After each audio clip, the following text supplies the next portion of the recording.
Hello and welcome back to English Today. This is DVD 11 and the third DVD of your lower intermediate level. And in this DVD, we'll begin with another 2 episodes of the story That's Life, followed by our special TV programs where we will look at climactic change. And then in our cooking program, we'll talk about planning meals.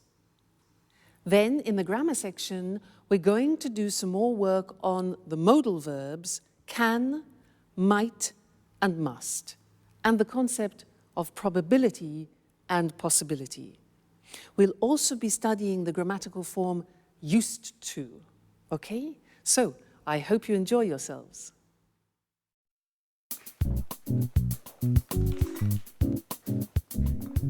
Good morning. Alice, is Anne at home? I just met the postman and this package is for her. No, she's not in now. My, what a large package. Please be careful. I think it contains fragile objects. Hey, Peter, do you know if it contains a set of porcelain plates that she won with the Sweet Biscuits bonus points? Well, I think so. At least that's where the package comes from. All right, Alice. I have to go now. See you later. Anne will be so happy. She's been waiting for it for a long time. Bye.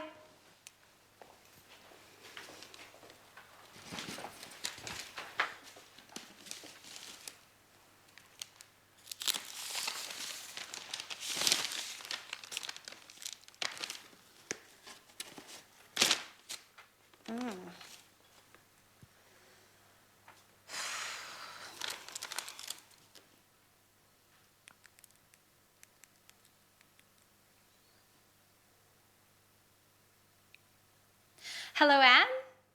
This is Alice. I've got great news for you.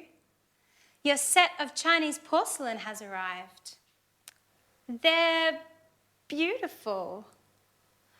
No, I opened it. I'm sorry, Anne. I just couldn't resist. Oh no, Anne, I'm so sorry. It broke. Okay. I'm not allowed to touch any more plates. You're absolutely right. I'm so sorry. Bye.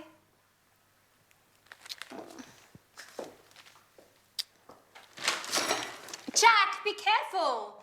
Don't touch anything. This packet contains Anne's set of Chinese porcelain. I hope you didn't break anything. I already broke a plate. And guess who heard me breaking it? Anne.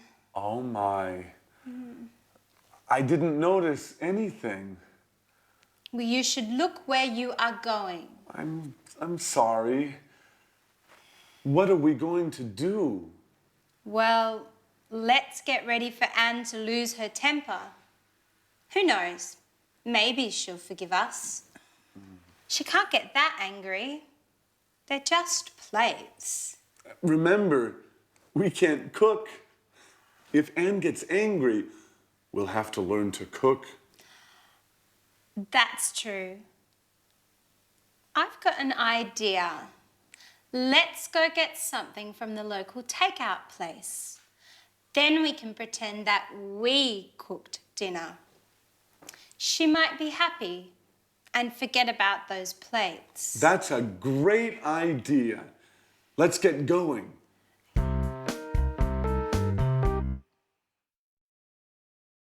Hello, and welcome back again to your live English language program. And I want to talk to you more about can. Now, how do you express can in the future or in the past? Can in the future.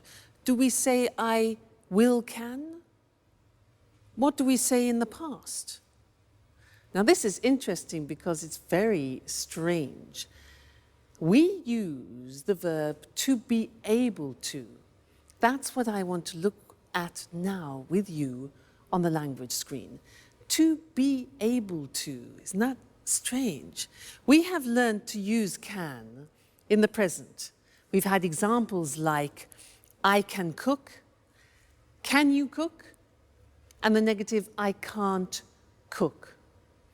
Now, when we talk about ability in the past, everything changes, and we need to use this verb to be able to.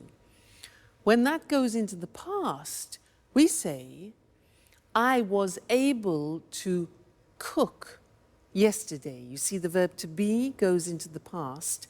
I was able to cook yesterday. Strange, eh?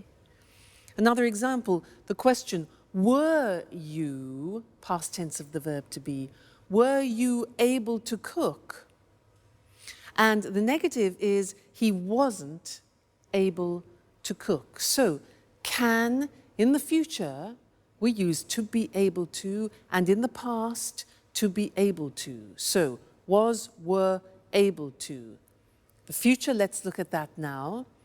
You want to say can tomorrow, so we use to be able to and say, I'll be able to cook tomorrow. I will, I'll be able to cook tomorrow. The question becomes, will you be able to cook? And the negative, remember the negative of will, good. I won't be able to cook tomorrow. So isn't that interesting? When you want to express ability in the future and in the past, you need to use this verb to be able to. Now, there's one more thing I want to tell you about, and it's about permission. Imagine that you are in a restaurant and you can see no smoking. The person next to you starts smoking. Now, it's a rule and a regulation that you can't smoke in a restaurant. So what do you say to that person? In English we say, excuse me, you're not allowed to smoke here. You're not allowed. See that? You're not allowed. Now that pronunciation is difficult. Allowed, okay? You're not allowed to smoke in here. For example, if you go to a museum, often they say no cameras. So you're not allowed to take photos, okay? You're not allowed to take photos. Another example, if you go into a library and people are reading, silence. You're not allowed to speak. Okay, so those are interesting things we've looked at, to be able to, and the use of you're not allowed to. Great. Now we're going to go back to our friends, and Anne is very angry about something. She wants to communicate something to her friends. Let's find out what it is, and I'll see you later. Bye.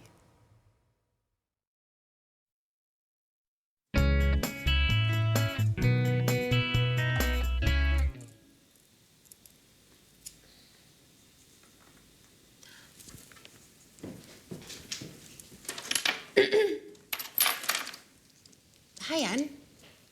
What's that you're holding? Hello, everyone. Listen. We need some rules in this house. Living together means obeying some rules. I've written this list of house rules that every person who spends time in this house must follow. No one is allowed to leave this living room until they read and memorize these rules. Bad day, huh? She's right, Jack. Anyway, Anne, dear, what about these house rules? First of all, don't call me Anne, dear. Now listen. Rule number 1. You must never, and I stress never, open my post. Rule number 2. From now on, clean the house at least once a week. Rule number 3. We have to take turns washing up. Rule number 4. Okay. We understand. You must be angry. Well, yes, Jack. I'm very, very angry. I was really looking forward to getting that set of Chinese plates. I saved bonus points for a year eating the same stupid biscuits, which, for your information, I can't stand anymore. I just kept eating and buying them in order to get the set of Chinese porcelain. All for nothing. Oh, please forgive us, Anne. Just tell us where to go and we'll buy you a new set. Oh, well, that's not possible. They were handcrafted in Shanghai. And they cost a fortune. Okay, we'll do our best to make it up. Somehow. Now sit down, Anne. You must be exhausted. Jack and I made dinner for you. You don't have to do anything. We thought of everything. Really? What? You made dinner for me? Yes, Anne. It was the least we could do. Well, okay. I'll forgive you this time. But I warn both of you that I want more discipline in this house. You can't do what you want all the time. We need some rules. Oh, don't roll your eyes while I'm speaking to you. Okay, Anne. You're right. Rules are important. But it's also important to laugh a little. Oh, ha, ha, ha.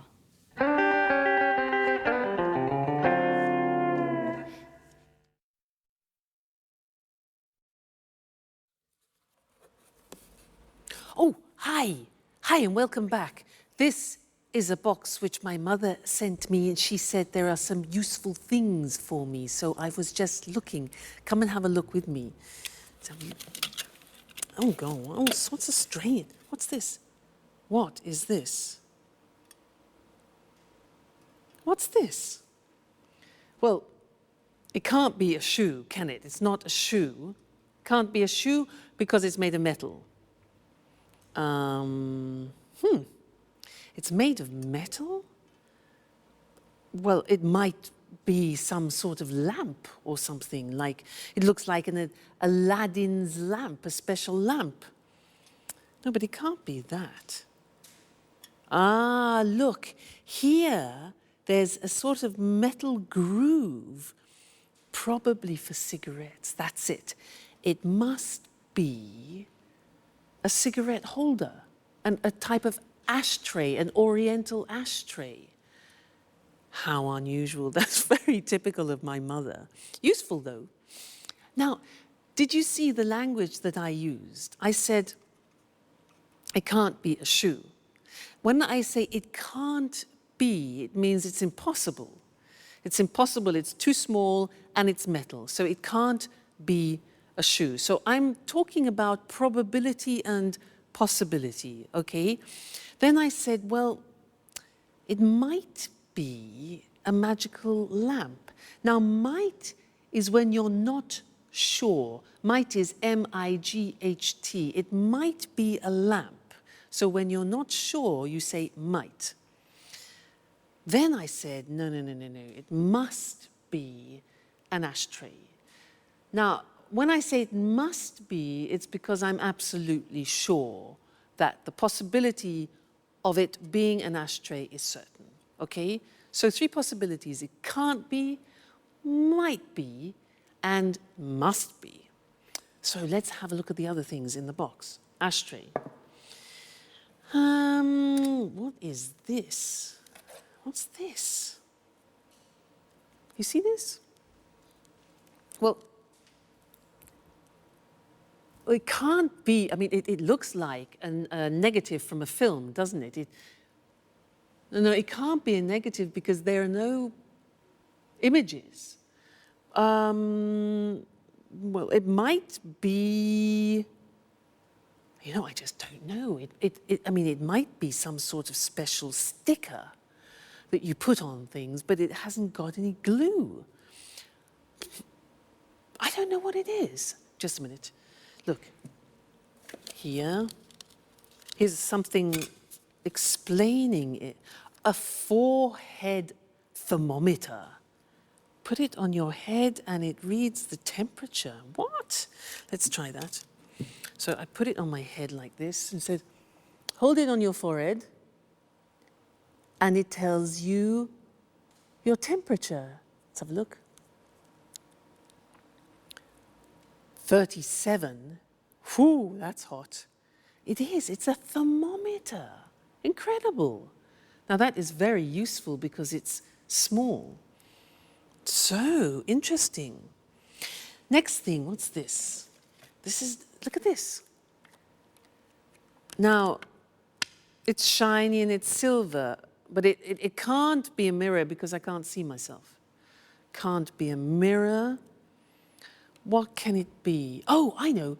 It might be for under glasses. You know what I mean? When you lay the table and you have glasses, sometimes you put it under to protect the tablecloth. Well, look what I have here. So this, for example. Yeah, but it's a bit strange, isn't it? I mean, it can't be that, really. Not made of metal like this. It must be, I don't know again. Wait a minute. Here's the box. A drop stop. A drop stop. It must be something for pouring then. Let's have a look. You put it, let's try. I just so happen to have a bottle here, and it says, put it on the bottle like this. A drop stop, so it stops things from dropping. And pour out the liquid, and there are no drops. Let's try that. Let's try. Wow, that works. It doesn't drop. So it must be something for stopping drops. You can see. Fantastic. My mother is a genius. She is full of amazing ideas. Thanks, Mum. Let me show you the language that I was using then. We were talking about probability and possibility, and the first thing that we can talk about is when you are expressing strong probability, is when you think almost certainly you know what something is. So it must be an ashtray. So when I use must, I am 100% sure of something. It must be an ashtray. Now, if you are sure that it isn't something, that it is totally improbable, 100%, the opposite is it can't be. Like that. I said, it can't be a shoe, it's too small. So it must be, it can't be, and then if you're not sure about something, we use the simple verb might. Look at the spelling, M-I-G-H-T. It might be an incense burner, for example. We can also say it could be. Might, could, both express uncertain probability. All right, so this is very useful when you are making deductions. Must be, it can't be, and it might be. So those are the three verbs that we use. Okay, great. So thanks, Mum, and I'll see you again very soon. Bye.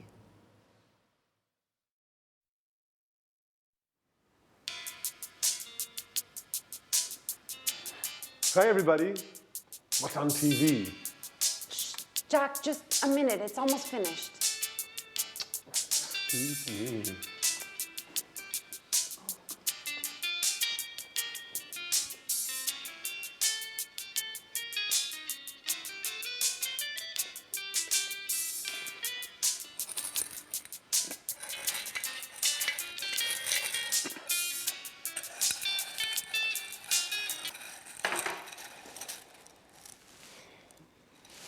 So, what were you watching that was so engrossing? It was an extremely interesting documentary about Picasso's life. There were lots of details about some of his stranger habits. Did you know that Picasso preferred painting women with 4 eyes? No, I had no idea. And that he had lots of different types of dogs. He used to give only dogs to his friends. Strange, isn't it? And that he liked eating Italian cake at Christmas. Well, I also go crazy for Italian cake at Christmas, and my name isn't Picasso. By the way, where is our resident artist, Alice? She left early this morning. She said that she had something important to do. She wouldn't tell me what, but she did say it was none of my business. You know how she is. That's strange. She usually leaves late. Well, as a matter of fact, she was very serious this morning. She told me she had a headache, but I didn't believe her. Oh, look. But it's getting late. I'm starting to get worried. Don't play mom, Anne. Alice is a big girl now. I know. But it's just that she didn't tell me she would be late. In fact, she asked me if I would be late today. Just a moment. A few days ago, Alice told me that she wanted to enter a painting contest. She said she thought it was her big chance. Maybe that's where she is today. Well, you're probably right. But it's almost midnight. I don't think contests last that long. Why not? We all know that artists are a little crazy. Picasso was a perfect example. That's true. You know something about being crazy, Jack, don't you?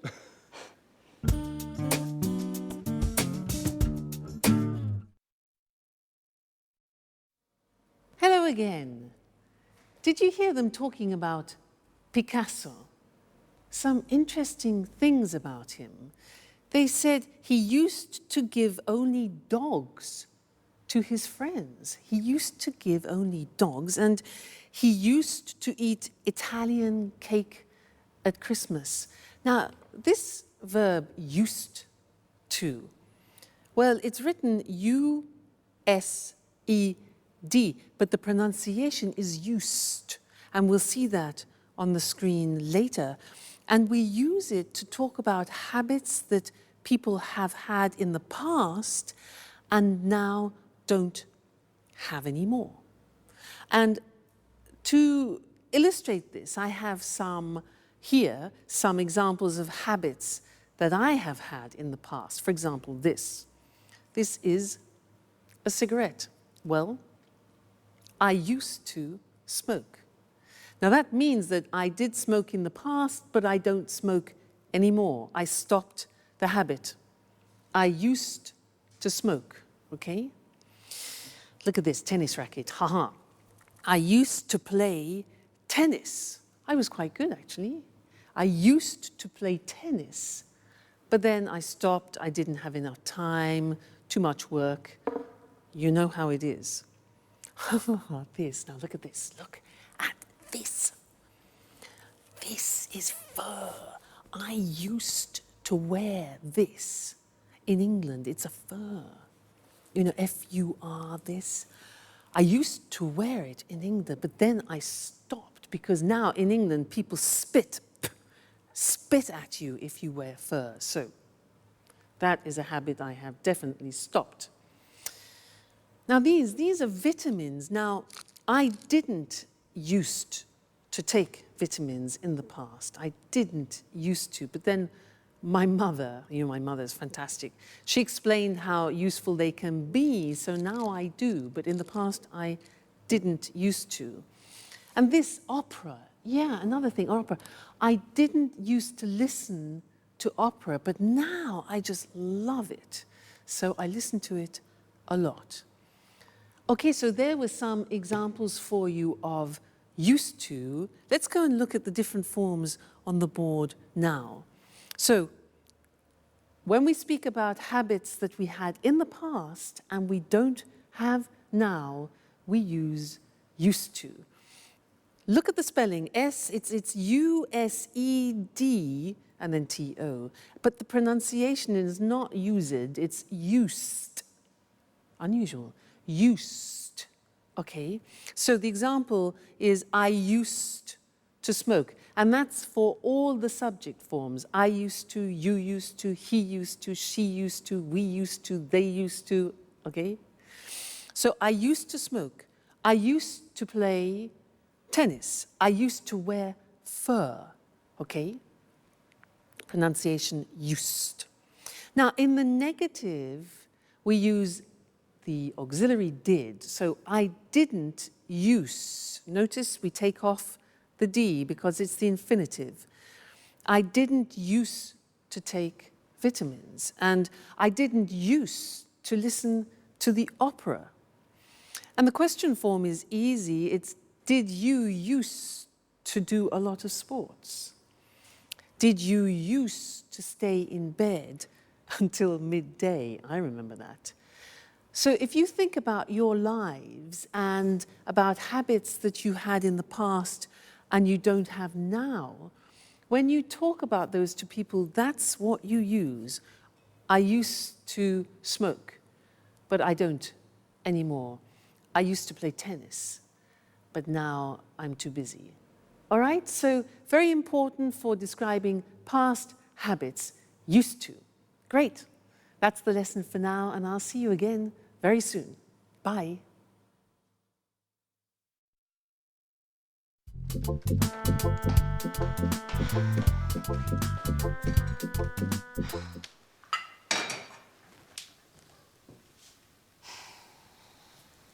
Good morning, Alice.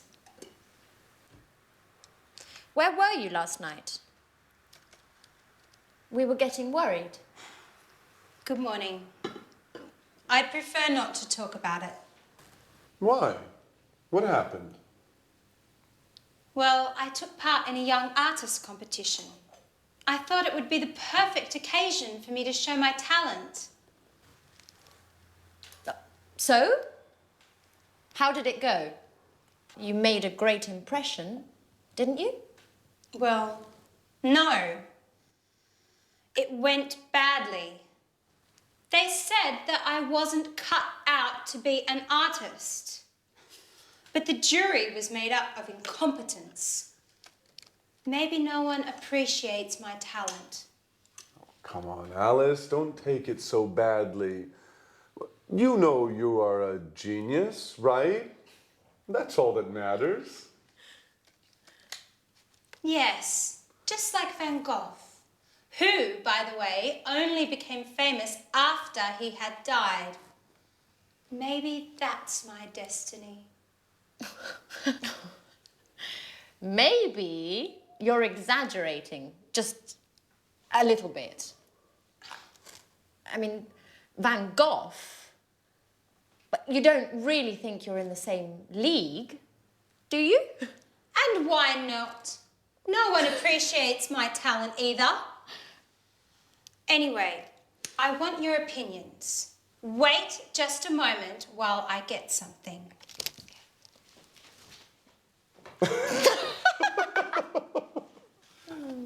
Oh, my goodness.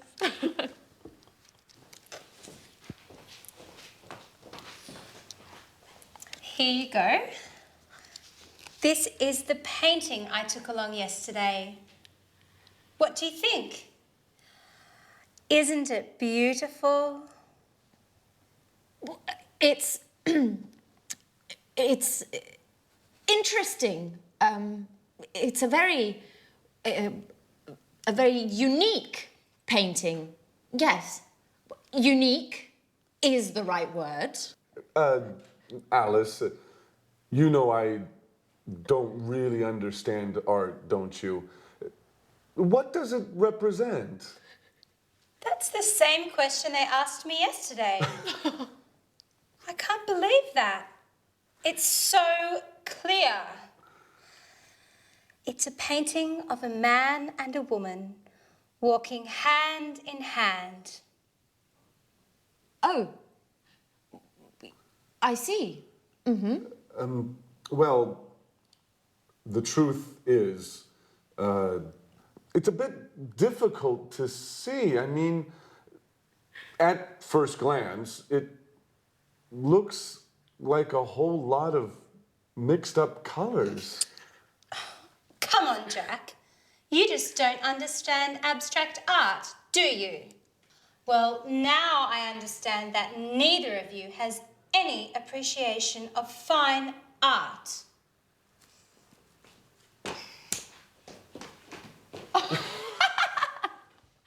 Oh, artists! Never tell an artist what you really think.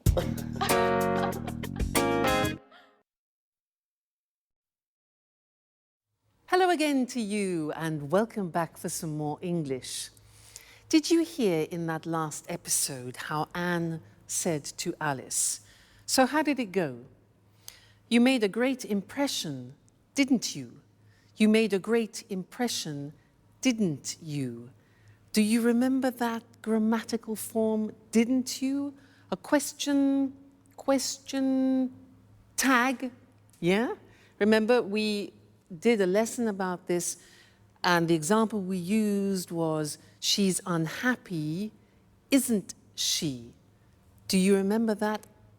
Yes, I want to give you a little test on it. And in order to do this well, you have to be very careful about your auxiliaries, so pay attention. Number one, you're married, question tag. You're married, aren't you? Did you get that right, wrong, difficult? Do you remember, you are married, you take the verb, the auxiliary, and at the beginning it's positive, so you turn it into negative. You're married, aren't you? Try this.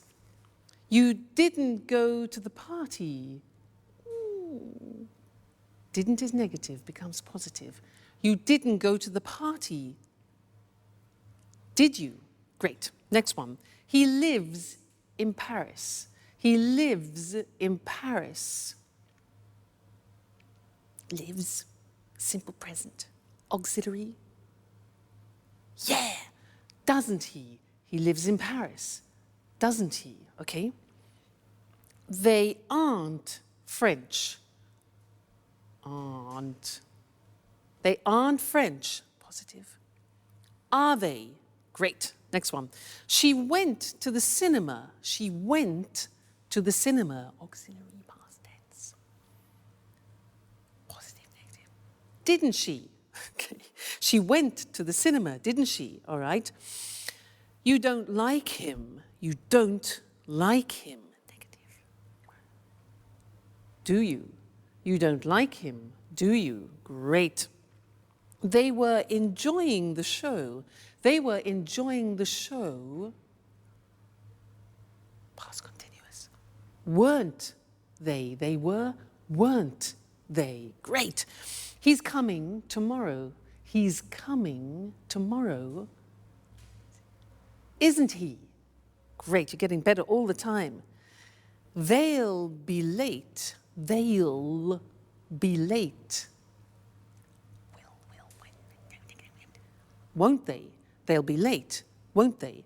And the last one, we can't buy it. We can't buy it. Can we? Okay, so it's negative and positive. We can't buy it, can. Well done. You know, these are difficult. Only if you know your auxiliary verbs can you do these question tags. So congratulations, we're making progress. Great. So I'll see you in the next lesson very soon. Take care and enjoy studying. Bye. Good morning. Welcome to this week's edition of Climate Change. In the studio with me is our weather expert, Susan Thurley. Good morning, Eric. Well, Susan, there's a lot of talk these days about climate change. Could you explain exactly what is happening? Of course. You know, The first thing to stress is that the Earth's climate is always changing. In the past, this happened due to natural causes. I mean, the atmosphere and the Earth's climate changed naturally. Now things are different. Scientists believe that climate change today is a result of man's activities, our activities. And why are scientists so worried about this climate change? Well, before I answer that question, I'd like to talk a little about what we call the greenhouse effect. Certainly. Scientists often talk about the greenhouse effect. What is this exactly? The greenhouse effect is very important for the world's weather. Greenhouse gases help to capture the energy we receive from the sun. They keep the Earth warm. Without these gases, the world would be a colder place and our lives would be very different. Well, if the greenhouse effect is so useful for the Earth, why do scientists talk about it nowadays as if it's something dangerous? It's the extra greenhouse gases that are dangerous. Our way of life, cars, factories, central heating, is producing too much of these greenhouse gases. These gases are trapping more and more of the sun's energy, and the world's becoming warmer. Is carbon dioxide one of these gases? Yes, carbon dioxide, CO2, is one of the main greenhouse gases. Carbon dioxide is produced when we burn coal and natural gas. The problem is that over the years, the concentration of carbon dioxide in the atmosphere has increased enormously. So, to stop global warming, we need to use less coal and natural gases. Exactly. But not only that, we also need to plant more trees and we must stop destroying our forests because they take carbon dioxide out of the air. Is there anything else we can do? Well, governments around the world need to encourage the use of renewable energy sources. Solar panels can use the sun's energy. Wind turbines can generate electricity from the wind. And hydroelectric power plants can use water to generate electricity. Renewable energy is becoming popular today, isn't it? Yes, it is. But there's still a long way to go. Okay, Susan, one last question. What are the consequences of climate change? Well, higher average temperatures around the world. You know, even a small change in temperature, even a 1-degree increase, can cause the sea level to rise as the polar ice caps melt. In fact, this is already happening. Other consequences: more rainfall in some parts of the world and less in others. More extreme weather conditions, stronger hurricanes and typhoons. So, this is definitely a serious issue. We mustn't underestimate the importance of climate change, and we need to use more renewable energy. Well, thanks to Susan for your clear explanation of the problems. Thank you. Goodbye. And goodbye, and see you again next week for another edition of Climate Change. Okay, now let's have a look at all the terms and expressions we use to talk about the weather and climate change. Firstly, climate change is the term we use for the changes to the world's weather. For example, higher temperatures and more rainfall. Rainfall is how much rain there is, the volume of rain that falls. And I finally understand what the greenhouse effect is. Well, a greenhouse is a transparent house, usually made of glass, where we grow plants. It gets very hot in a greenhouse. In fact, the greenhouse effect is the gases in the atmosphere that trap the sun's energy, causing an increase in temperature of the world. This is what we call global warming, the world becoming hotter. The atmosphere is words for the gases that cover the world. The main gases are nitrogen, oxygen, and carbon dioxide. Now, carbon dioxide is one of the main greenhouse gases. These are the gases responsible for the greenhouse effect. The carbon dioxide in the atmosphere is increasing due to man's activities, so we have to do something to reduce it. We use the expression due to say as a result of. Susan said we should use more renewable energy sources. Renewable energy is energy from the sun, the wind, and water. For example, solar panels generate electricity from the sun, and wind turbines generate electricity from the wind. The verb to generate means to make. Well, renewable energy is becoming popular today, which is good, but there's still a long way to go. This expression, "there's a long way to go," means that there is still a lot we have to do before we reach our objective, which is to reduce global warming. We've run out of time, so that's all for now. See you soon. Welcome to Cooking Today. All homemakers will be thrilled to know that we're back with Lisa French. Thank you for inviting us into your lovely home once again, Lisa. I'm glad to have you. Now, Lisa, Leslie Forbes from Newcastle-on-Tyne is desperate. Her family's always complaining about her cooking. They say it's really, yucky, and they sneak out to get junk food. How can she make her meals more appetizing? Well, actually, it's just a matter of good meal planning. That sounds rather serious. Yes, it is, but it can also be a fun challenge. This means preparing food that's healthy as well as appealing and involves the senses such as smell, taste, and sight. Is that why they say your eyes are bigger than your stomach? Not exactly. Now, getting serious, when you say healthy, you're referring to nutrition, aren't you? Yes, of course. Nutrition is the key to good health. As a matter of fact, nutritionists agree that a varied diet is fundamental for physical and mental well-being. Well, what are the correct guidelines to good nutrition? As you can see, I have an example of a food pyramid here. These 6 main food groups contain the nutrients essential to a well-balanced diet. Why a pyramid? Because it enables us to understand the correct number of servings per day. Can you give an example? Certainly.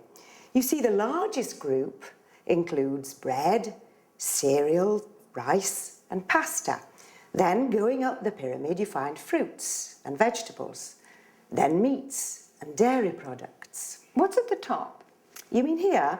These are fats, oils, and sweets, which, although essential to the diet, must be eaten in moderate quantities.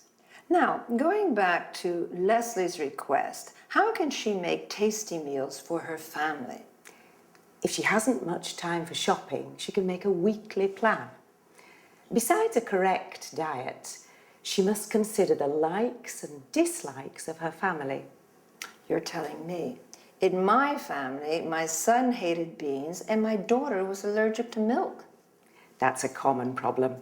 The thing is to compensate with food belonging to the same group or supplements. Really? That's good to know. A little secret. If you truly enjoy preparing meals, then your family will probably enjoy eating them. How can I get my family to enjoy my cooking? Just be creative. Think like an artist. Play with the colours, shapes, and texture of food. Oh my gosh, how time flies. We've got to wind this up. Lisa, thank you for inviting us into your home again. It's been a pleasure being here. Thank you for coming. And now, let's pay attention to some expressions used in the dialogue. We've talked about meals, breakfast in the morning, lunch at noon, dinner, or in the U.S., supper at night. In the U.S., a dinner is the main meal of the day, even at lunchtime. Notice that in the UK, tea is sometimes used instead of dinner. When we refer to specific times during the day, we can say lunchtime, tea time. Lisa showed a food pyramid. It contains food groups, such as cereals, meats, dairy products, milk, cheese, yogurt, fats and oils, and vegetables. All these foods contain nutrients. Then some positive adjectives used to define food are appetizing and healthy, while yucky is something rather disgusting. Moreover, the expression junk food refers to food which is not considered healthy at all. We say diet to indicate what we eat. It also means a series of rules to be followed to improve one's health. If we want to lose weight, we say, I'm on a diet. A diet is correct when it's varied or well-balanced. If you're allergic to a type of food, eating that food can make you ill or cause skin problems. Lisa talked about texture food. For example, food can be defined soft, crispy, crusty, or shape. Food can be cut into slices, cubes, and rings. During the interview, I quoted a common way of expressing that somebody has put more food on their plates than they're actually able to eat. Your eyes are bigger than your stomach. All right, that's all this week. Bye-bye.